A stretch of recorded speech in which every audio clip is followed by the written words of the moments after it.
we are going to discuss about the reinforcement learning, which is a kind of different, somewhat different form of machine learning that you can uh, find in the area of machine learning.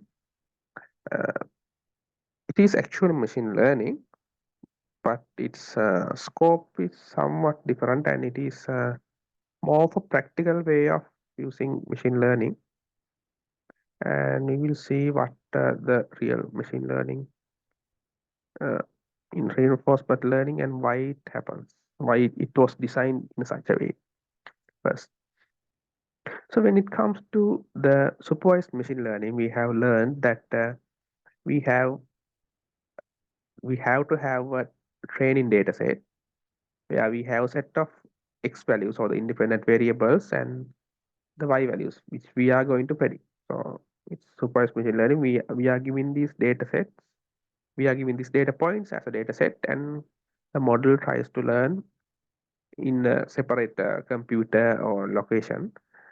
So once your model is developed, you take that model into the production environment where the your system is going to be applied or whether it is going to be running, and there you will be using the trained model in the production environment where we have trained it in a certain other some other computer, and you have used an already prepared data set to train the supervised model, and you have moved the trained model into a production environment, and you are training, you are predicting, or you are making inferences in the in another environment.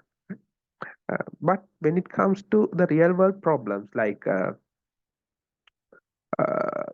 self-driving cars, uh, forecasting the market, and like moving a robo hand, right? Robo arm, how to move your arm to pick some object on a table, right? In these kind of scenarios, you find that the supervised learning approach have some deficiencies. So that's why the reinforcement learning was invented. So reinforcement learning is also a form of supervised machine learning, but we are not specifically giving it the data set like which was prepared by humans, and we are giving it to the model for training in a certain phase, and then we are moving into production or something like that. The reinforcement learning, the model is being trained in the environment itself. We are it's like it's actually similar to the real humans or real living beings are learning with the environment, right? So when humans are learning how to deal with the environment, that means when a child is growing and when he is learning how to deal with the environment, what he is doing is not something like you are teaching the baby that you have to do these things in a certain school or something, and then you move him to the real world, right? So what you do is you make him learning throughout the life, right? From the beginning he is learning, and while he is learning he is trying to optimize to the environment. So when he want to drink milk, so he knows how to cry and how to ask for something in certain simple ways, and then he learns how to learn language, how to walk, and all those things. Not in a separate, isolated environment, but he is by interacting with the environment itself. Right? So, say a child learns how to work with fire. Sometimes he try to touch the fire and he finds it's painful, and he will not be touching the fire again, something like that. Right?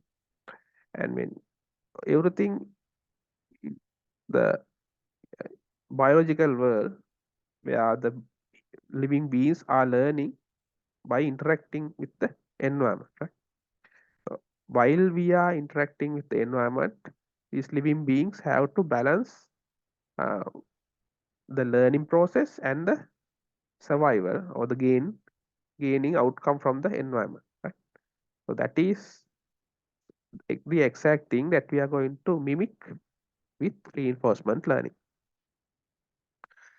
So why we are using reinforcement learning instead of supervised learning? In which cases? So there are certain situations like we are say that you don't have proper data set. Right? Your data set is getting updated time to time because the environment is getting changed. So we can't have a certain data set and say this is the real environment because the environment conditions are getting changed. So the best way, if in that kind of scenario, the best way is to interact with the environment and continuously learn. Right? So like making the prediction also happens in the same environment where the model is learning. Right? So the model learning and the making prediction both are happening at the same time. Right? Not same time, but in the same phase. Right? There are no two different phases for learning and predicting. Right? So the learning is a continuous process, and making prediction is also a continuous process. That is the idea of reinforcement learning. So when the environment is changing and when you can't get the specific correct data set, where your data set is getting always obsolete with the changing environment, you have to use reinforcement learning. So you have to interact with the environment and keep that in the mind kind of way, and you have to learn it. In this case, unlike in the supervised learning where you have x variables and we are trying to predict the y variable, in reinforcement learning, what we are going to do is we have a set of states. State means the states of the environment which the living being is observing, and or in simple terms, what the people, if I am the reinforcement learning agent, I am looking at the world, and when I see a certain state of the environment, and I am trying to predict the next action that I have to be taken, that I have to take in order to get better outcomes at the end of the process. Right?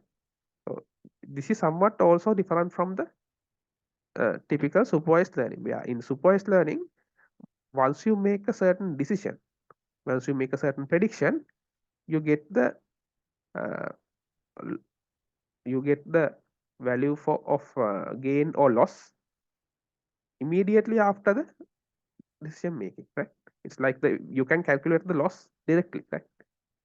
Whatever happens, you can calculate the loss directly after you make the prediction. But in the supervised in the reinforcement learning environment, that is not the case. Right? Uh, it may take time to give the ultimate outcome. Right? It's like uh, if you learn well, right? So if you make hard decision to take this course, or if you have taken the decision to that difficult decision to spare time on learning without enjoying with your friends. So in that case, uh, you are sacrificing something that you would gain in immediate time. Right? That means within next few hours, next few days, you will not gain anything. But you predict that after several years, you will get the value of this decision in a different way. Right? So, so when you're taking the decisions in the reinforcement learning world, you are not thinking about the immediate decision, but you are thinking about the long-term return that you will get from that particular decision. So that is one of the main difference between the supervised machine learning and the reinforcement learning. In, so in other words, in supervised machine learning, immediately after we make the prediction, y prediction, you can see whether the y is different or same as the ground truth y value.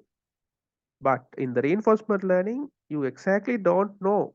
You will get some reward or punishment after making the decision, but you will not exactly know whether the outcome in goal is achieved as expected. So you have to think beforehand and see what would be the ultimate result of that particular decision and that is how you calculate the loss function. Not directly, you can't directly calculate the loss function like in the ordinary supervised learning techniques, right? So we will be learning how you calculate the loss function in the reinforcement learning, thinking many steps ahead, right? So for example, if you take the decision of taking a certain course, that may be advantage, it may be having some higher payoff in a uh, future of several years, right? It may not be, right? So that's how, so calculating that one is used as the loss function for reinforcement learning, unlike in the supervised machine learning, where in reinforcement learning you have to calculate the total return, that means the total reward that you would get in the uh, foreseeable future, right?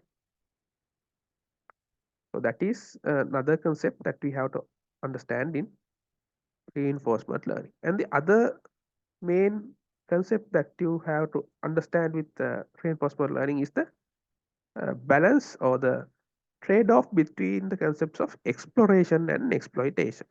Right? So we will see what is the what are these concepts. Right? When you look at the words exploration versus exploitation, you will get some idea what each of these terms are meaning, okay? Having its meaning. Uh, but it's not exactly what you see in these meanings, right? Uh, when you think about exploration, it's somewhat okay to get its literal meaning. Where exploration means you observe the world and you learn something out of the world. Right? It's like a baby's learning things by interacting with the world. Like he try to walk, and then he can move to another location, then he can get what he wants, and so on. And he tries to uh, touch the fire, and he feels burning sensation, then he would not be touching it again. So he is learning with interacting with the environment. So that is the exploration part. So when it comes to exploitation, it sounds like it's kind of taking advantage or something. Actually it is the meaning, right? So it's the idea of exploitation is using what you have learned up to now to gain some advantage from the environment, right? It's like when you are learning and earning, right? So when it comes to our life, we have to make decisions sometimes when it comes to, especially when it comes to the career related decisions, whether you are going to learn more or whether you are going to work and earn more, right? So that is kind of a ambiguity that you have with exploration and exploitation, right? So if you uh, don't know anything, you can't earn, right? You have to learn something, and you should increase your knowledge. You have to improve your wisdom to uh, get a better salary or something, right? So in order to get more payoff, you have to learn first. So that is about the exploration part. But if you continue exploring the world from the beginning, so I mean, if you try to learn everything, like you go to school for 13 years and then you go to the university, then you go to the masters, PhDs, and all those things, and if you are not getting anything, earning anything from uh, a salary as a job or something, your life would not still be successful, right? So you have to exploit it as well, right? That means once you learn something, for example, if once you do a degree or something, then you have to go to the and do some work, like it may be a job or it may be your own business or company or whatever. You have to use that knowledge to gain something, a higher payoff. That is the exploitation. But the downside of the exploitation phase is that once you are focusing on exploiting something, that means once you are trying to gain the advantage of your knowledge and earn something out of it, you will miss learning with the new stuff that you have to learn, right? So you may not be following what is happening in the world. You will not be adapting to the world, so which should be inhibiting your future potential of earning more, right? So when you are exploiting the system, it's not in a bad way, right? So exploiting means you are using your, so it shouldn't be taken as a negative way, right? So exploiting means you are using your existing knowledge to gain a higher payoff or higher reward from the system, right? From the environment. So once you are focusing about exploitation, you will not be focusing about the exploration. So you will not be learning new stuff. So in the future, you will not be having a higher payoff, right? In that case, you have to explore as well, right? So when you are exploring only, you will not be having any payoff. So you would not be able to survive. You would not be having food to eat, have a home to live or something. So studying is not enough. You have to do some job and earn some or something. And when you're doing the job, if you focus only about the job, you will not be learning what is happening in the technology and so on. You will be obsolete. So you will not be having a good job in the future. So exploitation is only the exploitation is not sufficient, right? So you have to balance between the exploration and exploitation in the real world. So this is exactly what is uh, relevant to the exploitation and exploration and exploitation dilemma in reinforcement learning, right? Where the model is trying to learn more, and that is known as the exploration, where you would not be getting any payoff. But when it, because your reinforcement learning is running in the real world, you have to have some payoff, right? So you have to do some exploitation as well. But once you are exploiting the, or you are getting high rewards in your system, if you miss learning the new information from the system, in future you will be having a lesser reward because you don't know about the changes that are happening in the world, right? So when you are designing a reinforcement learning system, you have to balance between the exploration and exploitation in a good way, right? So when you are starting to learn, when you're starting to train uh, reinforcement learning system, you have to first give a higher priority to exploration because you don't know anything about the environment or how it is giving you rewards or punishments. But once you have started to get some knowledge about the system, then you have to start exploitation, right? So once you are very successful at exploitation, maybe you can reduce the weight you give to the exploration, and then you can continue with the exploitation uh, in a, you can give much more focus into exploitation, right? But you should not be fully avoiding the exploration part. You should have some, at least some amount of weight given to updating your model with respect to the changes that are happening in the environment, right? So in most of the environments are getting changed time to time. So you have to make sure your exploitation is active at least to a certain level, because when the environment is changing, you have to uh, adapt to the environment and uh, should be relevant to the environment, right? So that is the idea or the trade-off behind exploration and exploitation in reinforcement learning.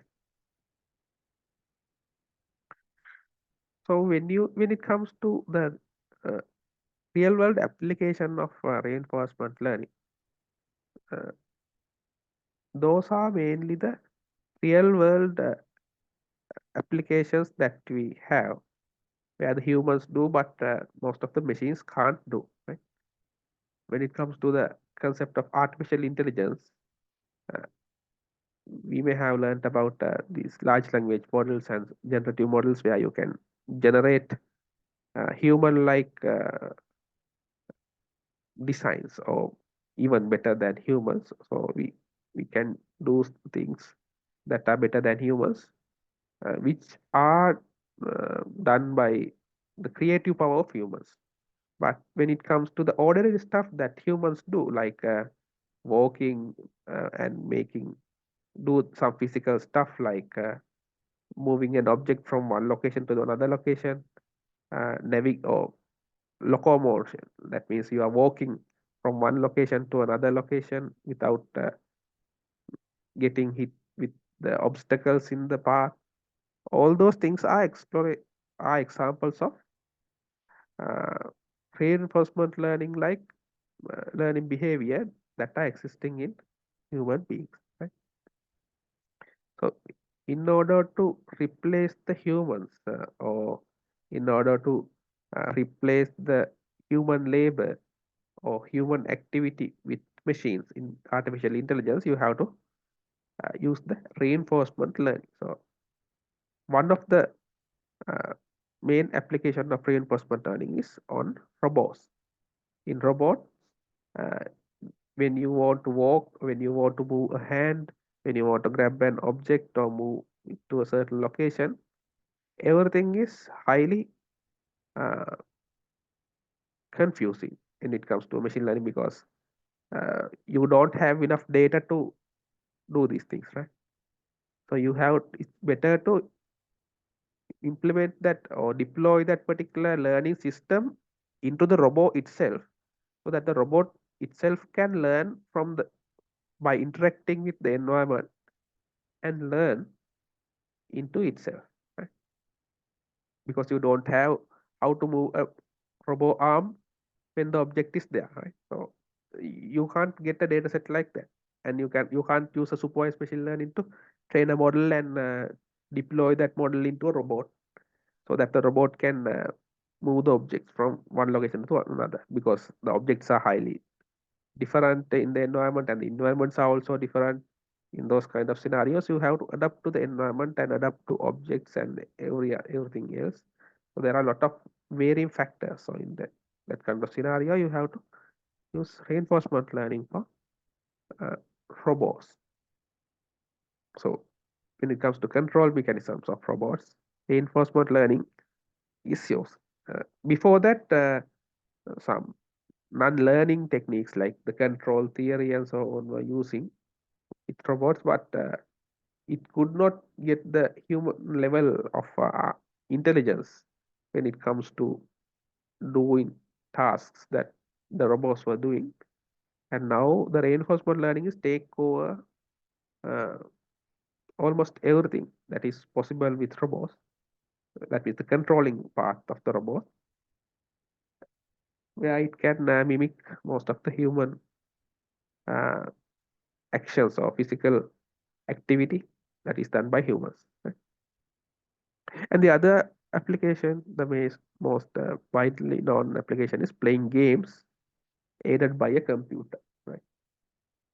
You might have heard that computers were able to defeat the chess world champion many years ago.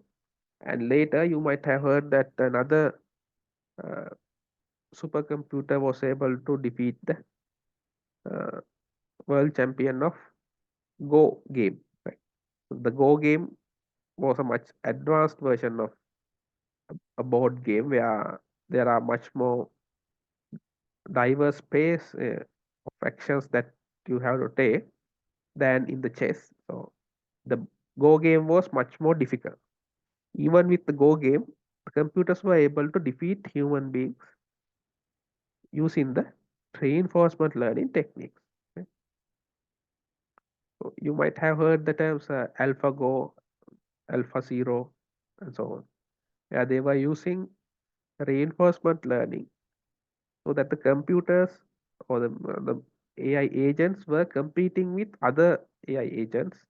AI agents means human like, the human like mimicking human objects, right? Objects that or the machine learning algorithms that are similar to human beings who were competing with each others So these models were trying to beat the other models. So once you talk about the models competing with each other, you may remember the generative adversarial networks, right? So this was actually something similar to that. Yeah, it were they were competing with each other, and they could use reinforcement learning algorithms to learn how to move the chess uh, uh, to how to play the chess game or the Go game and so on. That is how they could do better than human beings, right? So in the earlier times of artificial intelligence, people were thinking that in order to computer or an AI to be intelligent, it has to be mimicking the human beings, right? So in the earlier papers of Alan Turing, he said that in the papers known as imitation game, where you have to imitate the humans, where you can't distinguish humans from the machine. But with this reinforcement learning and competing with each computing computer models, AI models with each other, they could successfully surpass the human level of capability, right? When it comes to games like Go and chess. So in that case, we don't have so if the humans were training uh, game playing model, they would be using a data set that was developed by the human chess players or human Go players were playing with each other, and those data will be using for training the model. But in order to surpass the human level of capability, you don't have to have that kind of data sets, but interacting with the game by playing the games with other computer models, they could learn better and they could find better models to play better strategies to play so that they could have much more better capability to play the games more than better than human beings. So right, that is how they got successful with Go and chess like games, right? So not only these games, but there are many games, right? So even in the video game 3D games and many of the games, uh, AI can surpass human beings when they can use these kind of techniques where they can play with each other so that they can improve themselves without interacting with human beings. Because when we are training with a human being, human beings are very slow, right? So when you are dealing with human beings, you have to wait for some time, and the number of human beings that you can use for training is also limited. But when the models are competing with each other, it can be done in parallel. That means many models can compete with each other, and the models can make decisions very fast, right, compared to human beings. So the learning process is also very fast, right? So it can be done in a kind of virtual environment where we don't have to have any human interaction. So these models can learn very fast compared to learning with human beings, right? That is another advantage of using this reinforcement learning technique for playing games, for making models for playing games, right? And also when it comes to financial markets, like gold market, crypto market, Bitcoin market, and commodities market, stock market, and so on, these reinforcement learning models are being used, and they are said to be very good at making predictions. But because most of the uh, techniques that are used in trading financial markets are not publicly available because of its financially sensitive nature. Most of them are not published, so we can't find much of them, but we can find that most of the uh, top financial agencies like top banks and so on are using these techniques for trading in financial markets. And the other application is using these techniques for factory operations, because when it comes to a factory or manufacturing or any other for-profit organizations, they want to change their processes inside internal processes so that they can maximize their profit income, right? So that is their main objective of a company, right? So in order to optimize the profit, how can we change the processes?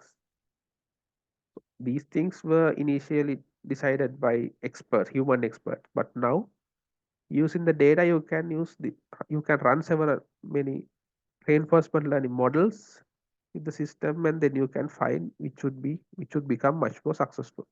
Right? In virtual environments, you can simulate the activities that are happening in the factory or any other organization, where you can model the human beings that are working there, the processes that are happening there, and you can train a model to learn the so that it can identify the ways that can be used for optimizing the factory operations that are happening inside the factory. Right? So when we are discussing about the reinforcement learning, there are several uh, concepts that you have to learn. Right? The main human-like model who is interacting with the environment is known as the agent. Right? Agent means someone similar to a self-interested concept, right? So the agent is trying to optimize their gain. That means he is trying to get maximum amount of reward and minimum amount of punishment or negative feedback. Right? So where the agent, so agent is actually not a human one in reinforcement learning. It is a machine learning model, right? Sorry. So where the agent is there in the environment. The environment is something not uh, only common to the agent, but there can be many factors that are affecting the environment. So in the environment, there can be many more agents, plus there can be some external factors like the political, social, economical factors affecting the environment, or physical or weather factors, many factors that are affecting the environment, right? So the environment is giving, so the agent is living in the environment and interacting with the environment. And depending on the observations that the agent see from the environment, they make decisions. So those decisions are known as actions. Right? So when the agents take actions, there would be some effect on the environment. Right? So when the agent takes actions, it's trying to make some difference in the environment, so that agent expects that you would get much higher return from the environment, total reward. He will get a higher total reward from the environment uh, in the upcoming time, right? So there are only there are only certain scope of actions that the agent can take, right? So he can't change anything like a god, but he may have the agent may have a certain space of actions. So that is known as the action space, where he may have a finite amount of actions that he can take. So it can be a discrete set of actions, or it can be a continuous spaced actions. Like a discrete space of actions means you can, if you are driving a car, you can move to left, move to right, and so on. Right? So there are only two actions. Or it can be a continuous space, like you are driving too much to. You can change the angle that you are uh, rotating the steering wheel, the gas you are giving to the accelerator, or how much you press the pedal in the brake pedal, right? All those things are continuous action, right? And when you do some actions in the environment, you will change some observations that are happening, that are changing, right? Where you would see the state of the environment will get changed from time to time, right? So whether you take actions or not, there would be changes in the state of the environment. So by taking decisions, by looking at the observations, the agents make decisions or actions so that the environment change in its state. Right? When the environment change its state, the agent may get a reward, which can be either a positive reward or a negative reward. Right? So it is actually a feedback mechanism where the agent learns from the environment by looking at the uh, reward that he gets. Right? So it's not a direct reward like as I said in the supervised machine learning. You once you make a decision, once you make the decision of y hat, by looking at the difference between the y and y hat, you can get a loss. But in reinforcement learning, you can't just simply look at the next upcoming reward. This is the reward that I get, right? So because there are many rewards or punishments that would be happening in the upcoming events due to the action that you have taken now, right?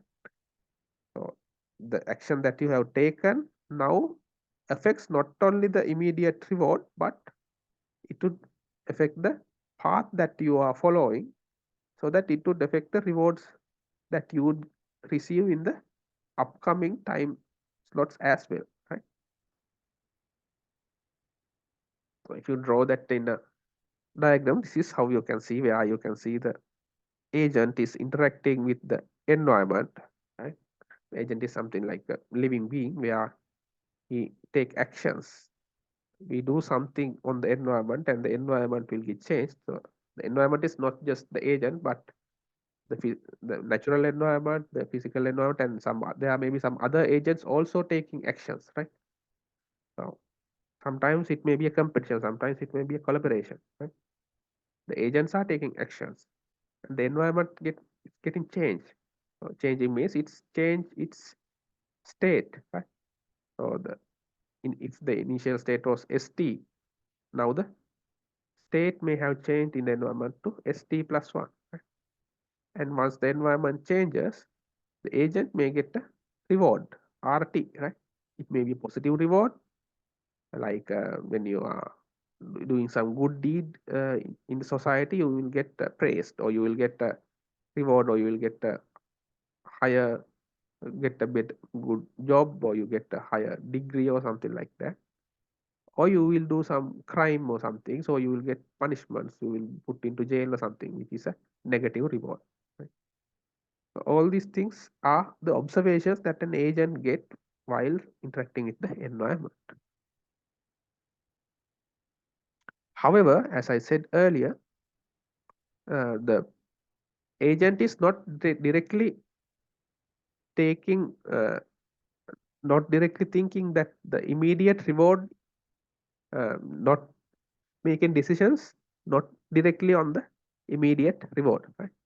So he has to think about all the rewards that would happen in that would receive him in the up to the infinite, right? That means in the upcoming time t, you will get a reward RT. After the next hour, next minute, you will get a reward RT plus 1, and in the next time step, that RT plus 2, RT plus 3, and so on, up to the infinite, or until the end of the time. End of the time means until you play that particular game, or until you exist in this particular environment, you will get some rewards, right? Either positive or negative. So you have to add all these returns, all these rewards, and that is how you should calculate the return, right?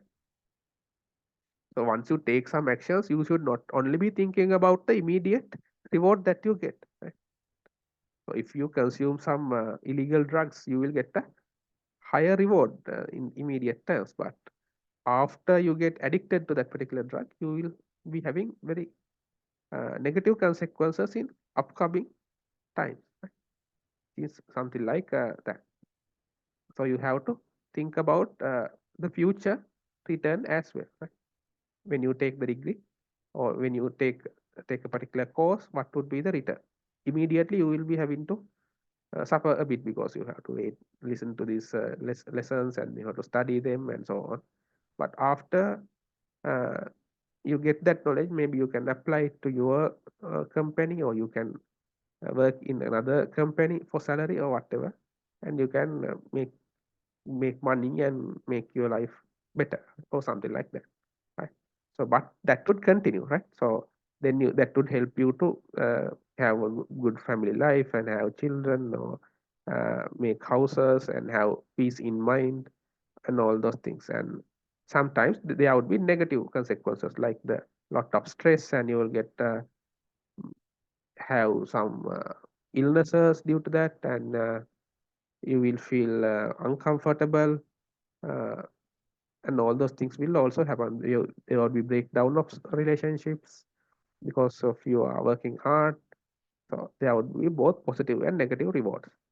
So that would be coming time to time, right? So once you calculate the, if you are a rational person, you have to, when you are calculating the return, you have to add all these rewards that would be coming in the upcoming future, right? So that is exactly what the reinforcement uh, learning technique is using, right? So in the reinforcement learning, the total reward is also known as the return, where the return is calculated by adding all the future rewards, right? But there's a catch, right? So if you can add all these future uh, rewards and exactly you can get the same thing, still it seems it's that is the return that you have to calculate. But when it comes to the return, it is not, you can't weight all these events, all these rewards the same, right? It is like when you are calculating the uh, calculating the return in an investment, right? So when you're calculating the return in an investment, uh, you discount the reward in the future more and more when the time gap is large, right? That means when you move into the future, when you get something now, when you get the immediate return, when you get an immediate reward, that would be better, right, than getting the same return, same reward in after 1 year, right? Because after the 1 year, we don't know whether we would be living, right? So maybe we would not be there, right? We would not be playing this game, or we may be having a higher risk of this system will be broken down, right? Or if you get this reward, for example, if your investment gets 10% return in next month, other than after the next year, if you can get the 10% return in next month, you can use the return and invest it back into another investment and get more return, right? So that is about the opportunity cost, right? So when you get something earlier, you can invest it again and get something out of it. So if you can get something earlier, that is known as the opportunity cost. When you can do it something better, if you can do it earlier, right? And when it comes to getting something later, you will have a higher risk of missing it. So those are the two factors that you have to consider when you are discounting the future returns, right? So all the returns like RT plus 1 or RT plus 10 have to be discounted with the discounting factor, right? So where I would take a uh, number like gamma, right, known as the discounting factor, and you take it to the power of time, right? So in each, when the time goes, it's exponentially reducing your weight to the reward that you would receive from the future returns, right? For example, when you are expecting that you get 10 lakhs now, right? It's better than you get it after 10 years, right? The one reason is that it's due to the inflation. There would be a uh, there would be a loss of value, right? Another thing is that after using 10 lakhs, you can do something. You can make a house and you can live it in, and you can do better things with your 10 lakhs. But and because of that, you have to discount some when you are getting something later in the timeline. So you can use this formula, right? So you have to decide what is the discounting factor that you are going to use for this particular reinforcement learning algorithm. And once you decide that, you can use this formula, gamma t times rt, gamma t plus 1 times rt plus 1, and so on, to calculate the total return until this process ends. And that is how you are actually calculating the return in reinforcement learning. So this is similar to the time value, right? Time value of money, and that is how you are calculating the return in the decisions that you take at the moment based on the future returns, right? Future rewards. You have to weight each of the rewards with discounting factor, where you would have a lower weight in the far away future events, far away future rewards, and you have to have a higher weight for the recent or immediate future rewards, right? So actually, if you are discounting more and more, that is how people are uh, kind of getting addicted, right? So you don't think too much about the future, then people would start to do uh, addict to short term pleasure, right? Going for the long term goals. So that is the problem. If you are discounting too much, that means if you are not predicting, if you are not trusting your future so much, or if you think your future is in danger or something, you would try to make short term uh, rewards out of it, out of the opportunities, so that you will not be thinking too much about the future, right? So depending on the environment, you can take this discounting factors, and then you can use them appropriately. For example, if you are investing in a tech company, you get very high reward, but only for a short period of time, because the technology will get disrupted by another technology. But if you take a very another type of investment like real estate or something, maybe you can assume that this return would be the same in the long term as well, right? That kind of scenario, you can have a uh, you can discount. You don't have to discount that much into the future, because you assume that the real estate will be there profitable in the future as well, right? So that is also uh, subjective, but depending on your assumption, you can take the appropriate values for gamma, right? So in order to calculate the next decision that you have to take, right? That is the most important thing in reinforcement learning, right? So what we are trying to do is we are trying to make the next decision. What is the action that you have to take given the state of the environment, right? That is what you have to do. That is actually defined by the Q function, right?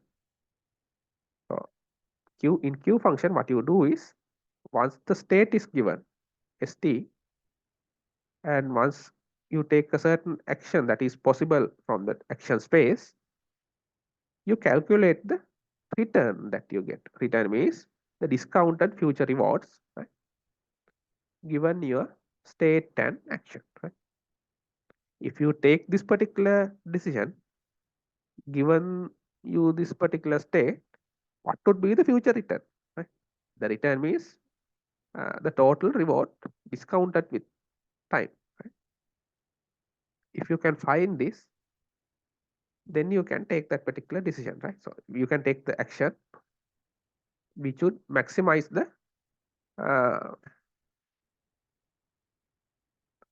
you can maximize the output, right? So that is what you have to do when you are doing the reinforcement learning, right? So when you are taking when you are in a certain state, you find that you have certain set of actions are there. What is the action that you have to take? So for each of the action, the return you get is this defined by the Q function, right? So what is the action that you take? Definitely the action which should have the highest amount of return, right? Because the state is given. You are in the current state S. You can't change the state. What you can change is you can change the action that you take given the state, right? So what is the action that you take? You generally you take the action that which should maximize the uh, return, right?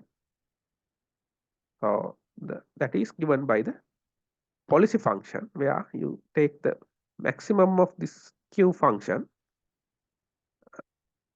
That means you maximize the and find what is the action that has to be taken, and that is given by the policy function pi, right? In reinforcement learning algorithms, there are two types of reinforcement learning. Right? One is known as the value learning, and the other one is known as the policy learning. In value learning, we are using the Q function, where we can calculate the different we can calculate the q value for different actions given the state, and you can find the maximum uh, return given by the by a certain action, and we can take that particular action and take that action. In the policy learning, we are not directly the policy is actually the function that can that that is deciding what is the action that you have to take, right? The Q function is actually the uh, reward that you get when you are taking a certain action. The policy function is given the, what is the action that they have to take. So this is the policy learning is actually a much more direct approach for taking decisions, right? Because when it comes to value learning, you have to think about all the values that that are possible, and you have to take the maximum value.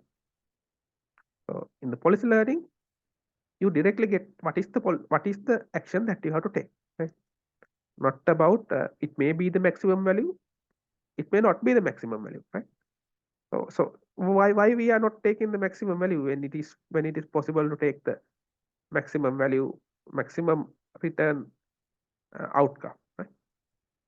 So we will see why we are not taking the when we are taking some other actions, when you find that the best option is not taken.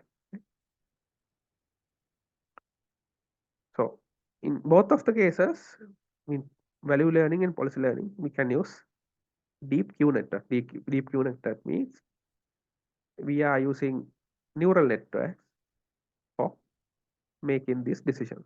Right? Now let's take this example. Right, this is a game known as Atari. Right?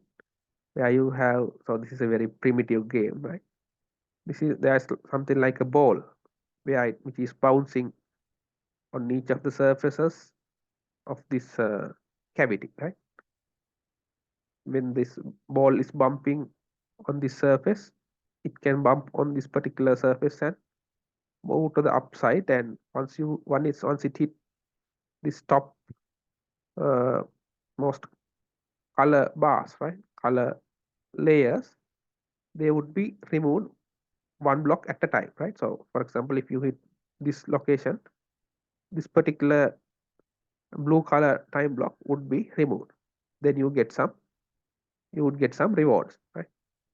Similarly, once you remove all these uh, color blocks, you will get the total marks, right? So what you can do is you can move this plate or this racket kind of object this direction, or keep it as it is, right?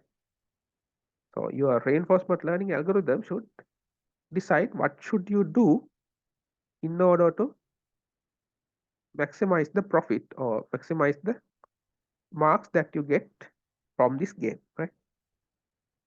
In this example, what really found was that most of the people, when they were asking what you have to do when the ball is coming, whether you should keep it as it is when it is on top, or whether you should move it to that particular direction, or whether you should move it away from that particular ball. So the general answer is to keep it under the ball, right? Actually it was working, but actually it with the experiments it has found that once you move this racket away from the ball, uh, it would get you would get much more higher reward, right?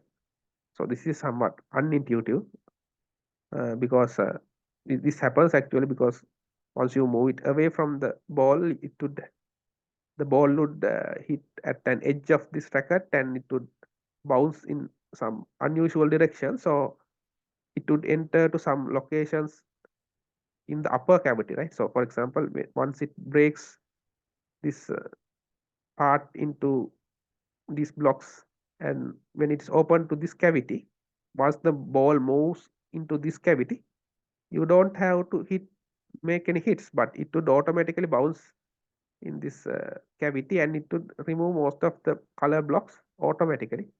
So you will get much higher uh, rewards than simply hit into the ball by keeping it by placing your racket underneath the ball, right? So this is somewhat unintuitive for humans, but with data you can find uh, some unintuitive actions may be getting you higher rewards, right?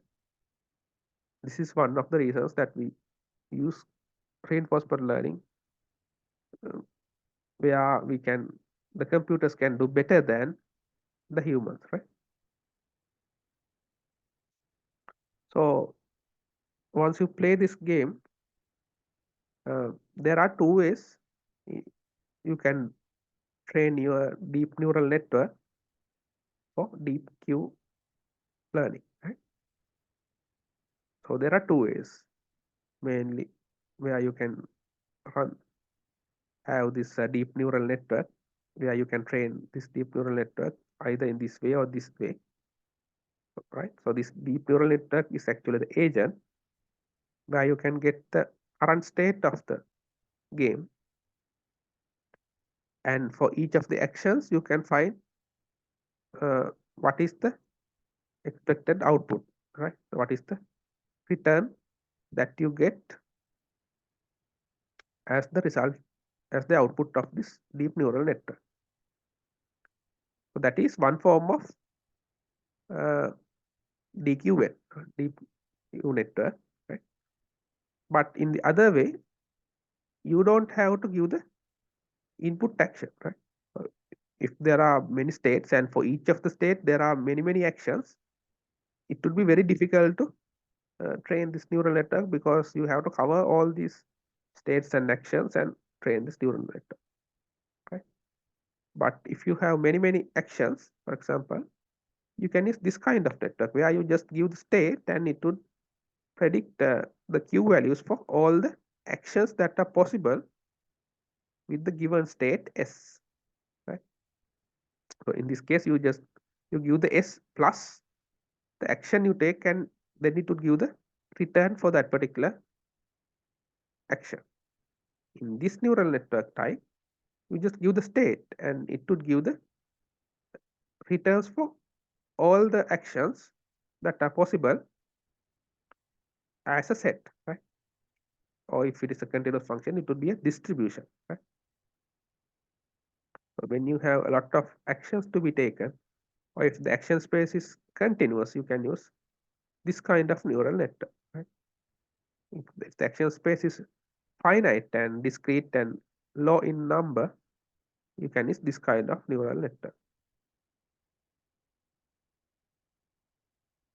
So now let's look at the loss function of deep Q network. Right? In neural networks, we can calculate. You may remember that you can calculate the loss function using the expected using the difference between the ground truth value and the predicted value. Right? But in the reinforcement learning, as I mentioned, you can't do it directly like that, because the reward that you get for that particular, after you making an action, is not the exact reward. Right? You have to find the total return, right? Or return, or the total reward, where the future rewards should be discounted and added. That is how you get the total return. So when it comes to calculating the target return, right, you have to use this function where, say, gamma is the discounting factor, right, where the initial reward is R, and the ground truth state is S dash, the action is A dash, right, where, say, these are the optimum state and this is the optimum output, right? So output means so this is the optimum action that you can take, right? So you take the maximum, okay, the best returning action, which is A dash, and then you multiply it the discounting factor, because discounting factor with the power 1, because you are thinking about the upcoming decision, right? So you are multiplying it the maximum reward, maximum return with the discount factor and add to the initial reward. Right? That is how you calculate the target return. So this can be used as the ground truth return that we are going to compare with the predicted return USA. Right? So the neural network can predict some return USA, and then you can calculate the target return like this, and then you can take the difference between the target return and the predicted return, and take the norm and take the square of it and take the expected value, and in this way you can calculate the mean square error loss, right, which is known as the Q loss, right, because this is known as a deep Q neural network. With this deep Q neural network, your loss can be calculated as mean square error using the target error and the predicted error. Right? This is how you calculate the loss function for the deep neural network in the second type of neural network. Right?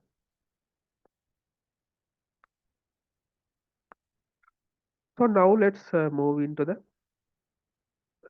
summary of this Atari game, right?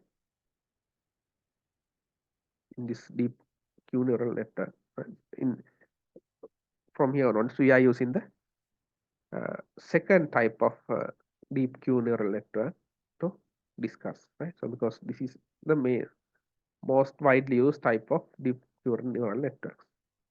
You give the state and then you predict the Q values for all the actions. For example, in order to move the record to the left side, A1 is the action and the reward would be 20. If you move the record to the right side, A3 is the action and the reward would be 0. If you don't move your record and keep it as it is, your reward would be 3. Right? If you take the maximum out of these three Q values, right? Argmax, that means you are taking the A value for the maximum Q value,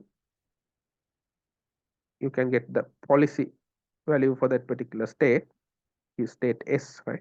The current state. You can get the action 1, which is moving to the left as the action to be taken, right? So once you find this particular action, you can apply it on the environment, and then you can get the feedback. You can observe the environment is changed, and you can take the next decision one after the other, right?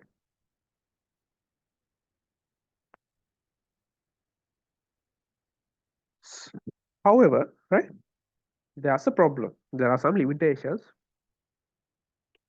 Excuse me.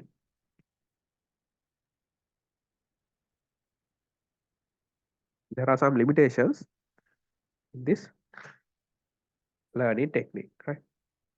One is that these actions that we have to take are discrete, right? Either you have to move left, either you move to left, right, or either you have to stay as it is.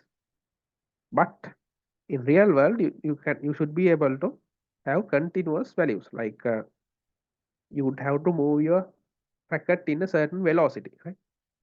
Velocity means you have to take either to left direction, right direction with a certain magnitude, right? So that is actually what you have to predict, not a discrete value, right? So this is another disadvantage of using this kind of technique. And the other thing that which I mentioned earlier, where when we are taking the maximum value argmax of the uh, Q function, you would have some problems, right? Where the actions would be, where the outcome would be deterministic. Deterministic means once you know the uh, once you know the state, there would be only one particular action that would be coming as the decision, right? So that means when the state is the same, the prediction or the action that you have to take in that particular state is determined, right? It would not be changed because you are taking the maximum uh, return value or the maximum Q value. So you would be taking the best possible action. So if you remember what I have mentioned about the trade-off between the exploration and exploitation, right? This is a scenario where you are using the maximum amount of exploitation. That means you are taking the maximum reward, maximum return action in all the time. When you are taking this maximum return decision all the time, what you are doing is you are trying to maximize the uh, outcome, or you are exploiting 100% because you are not taking any other uh, less rewarding actions at any time. You would not be able to learn what would happen if you take that kind of actions, right? Maybe the environment might have changed. So if you have changed that kind of less rewarding decision with certain probability, if you have taken that kind of decision, you will find that those decisions would be much more rewarding, right? So you can learn these kind of actions that are worth applying on. So you can learn your model, which is an exploration, right? So instead of using the best possible action, you can give some weight to the other actions as well. Sometimes uh, you will you get a better model where you, because you are uh, leaving some space for the exploration as well, right? So this kind of exploration is possible with policy gradient learning, right? So we will see what is a policy gradient learning, right? Instead of having three different discrete actions, we can have a probability distribution to make decisions, right? Instead of taking the probabilities of instead of taking the uh, rewards of returns of each of these actions, you can predict the means, or you can predict the parameters of this probability distribution uh, given the state, right? So this kind of neural network can, uh, if say you assume that your distribution is a normal distribution, in this case you can predict the mean value and the variance value from this deep neural network, where you can predict the probability distribution of the predicting variable. Say this is the velocity of the rocket, right? So it can be moved to this direction with this speed, this magnitude, or this direction with this magnitude, right? So you can find this as a continuous function where you can simply sample from this probability distribution without much effort, right? So if you can find with this data, if you can get good values for the mean and variance, you can find the policy function. Using the policy function, you can find the optimum, not optimum, you can actually sample from this probability distribution, and you can get a, you can sample from this probability distribution for certain velocity, so that you can follow that velocity. So because you are not taking the highest probability point, you would have some learning opportunity as well, right? So you, instead of taking this same -1 point where the probability is maximum, you will be taking samples from here, there, yeah, and so on, right? So in that case, you would be having much higher learning opportunity or exploration capability in your policy gradient learning technique, right?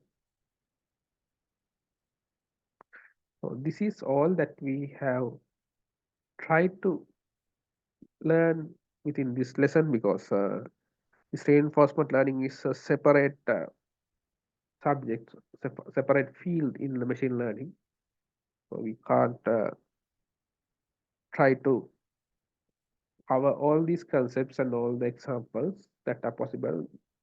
In this lesson, we have tried to understand the basics of reinforcement learning and how it can be used in deep neural networks. If you have any questions, you can ask.